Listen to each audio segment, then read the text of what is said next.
In a near 7-hour race such as Milan-San Remo, what happens in the first few hours? Is it fairly gentle? Not really. Milan-San Remo is the perfect example of an Italian-style race. It kind of runs like an opera, you know. There's a beginning part, a middle part, and then the beginning it gets you into it, it gets into the rhythm. Then obviously it goes gently, then it builds up to a crescendo right at the end. So now I think the year I won in 2009, the break didn't go till after 100 kilometres, and we did those 100 kilometres in less than 2 hours. It's like 50 kilometres an hour average for the first 2 hours. The break when you were in that, weren't you? I was in there, but I stopped on top of.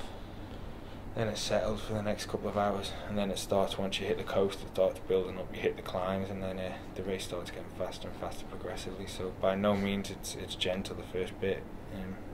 It's just there's no TV cameras there, so. It doesn't sound like you can actually switch off during those 7 hours at all. Would that be correct? You can't really switch off in any professional bike race, if I'm honest. No, not at all. It's like San Remo, you will see. It's actually every year they crash in the neutral zone. Yeah. Like just from the kilometre, just to go to the kilometre zero, they crash because people are nervous and want to get to the front. And as soon we hit the kilometre zero sign, the race is on, and then it takes. Like you bad said, roads coming out of Milan as well, isn't it? And as well, it's a 300-kilometre race. If you switched off, you're not conserving energy. You've got to think all the time about conserving as much energy as possible. You know, it's a 7-hour race, a 300-kilometre race. You need to be switched on in the right position the whole day. Talking of energy, how much food do you get through in a race that long? Fair amount, really, you know. In the classics, you actually have time to store energy the days before, so you actually eat a bit more, and it doesn't matter if you put on like a kilo before San Remo with 300 kg. We have 1 days. You don't need to. In Grand Tours, you kind of eating to help for the next day. In a 1 day, you don't really need that to keep recovering. But you're still it doesn't matter if you come to the finish and you're absolutely exhausted. It doesn't matter because you don't have to race for 2 or 3 days anymore, and that's the difference, big difference to a Grand Tour. But I would say it's like 20-something gels or something like that, really. And how many bottles would you get through in a race like that, and how many times would that mean going back to the team car? San Remo is still not too warm, so it's a pretty relaxed race. Sometimes you just go back to the car for a talk, and this is when you pick up like 6-7 bidons each rider, and so it's not that one rider goes back 4 or 5 times in this race. It's like everybody once comes to the car. 2 feed zones as well, isn't it? 2 feed zones, and so in this, I think if it's a really warm day, you go 6 bottles, not more, because it's never so warm. It's like going from out of Milan to the Turquino, it's pretty cold always, and it's early in the morning, and so you don't drink so much. You've mentioned the dangers in the neutralised zone. What are the other biggest dangers in the first 5 hours of the race? I think it's always in San Remo, it always can happen. There's a tail crosswind at the start, so the riders start attacking, and the field is really long, and you just have to make sure that the team, it's like Mark is on a wheel and like well protected. 2010 when there's no light in the tunnel at the top of Turquino. I'm pretty sure that was on purpose, Italian style. Italians knew it. It's going to turn the lights off in the tunnel. And no, it's actually the first feed zone up to Turquino, big road. Then you go through a village, and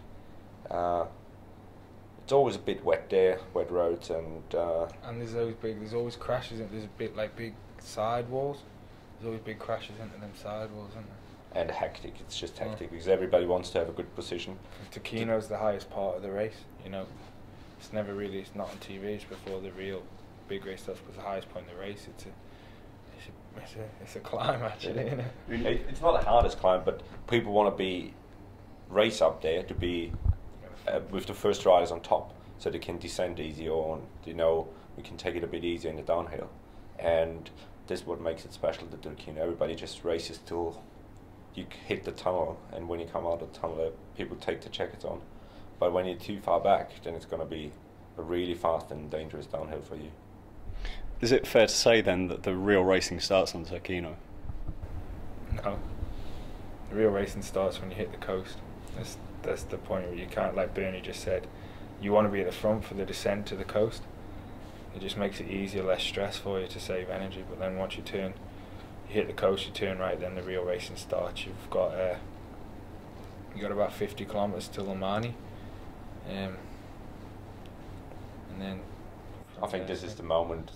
Limani, going into Limani, the 10 kilometers before Limani, and then you come to a small village and you turn right, and there's a small gate you go through, and this is, I think the 10Ks before that is the, from that point on it's like flat out to the finish. There's no recovery.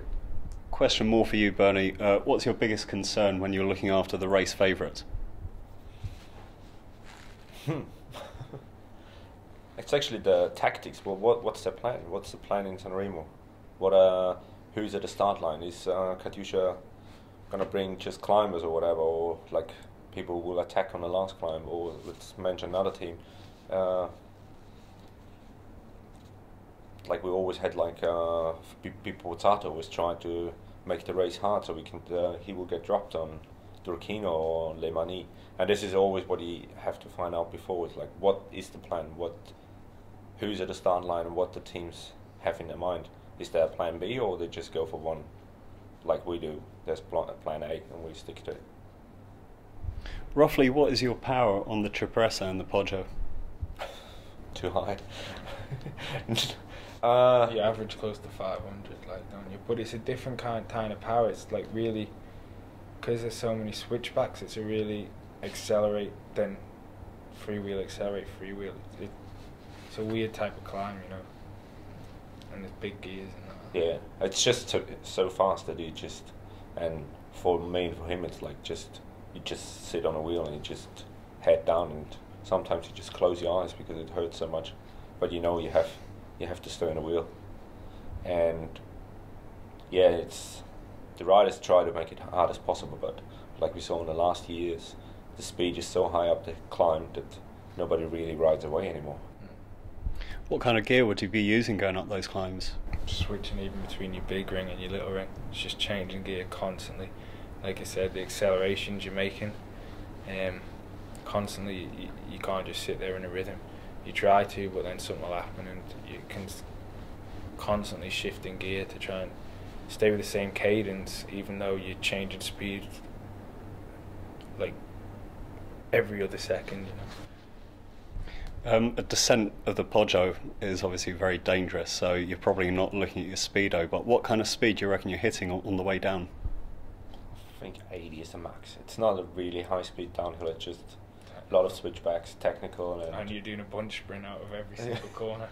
And there's a couple corners and people always forget it. It's the strange thing. There's a couple of corners that, like, they sharpen up on themselves, and you'll get the same corners every year that there's a crash on, and you've just got to hope that there's no one that crashes in front of you on them, you know.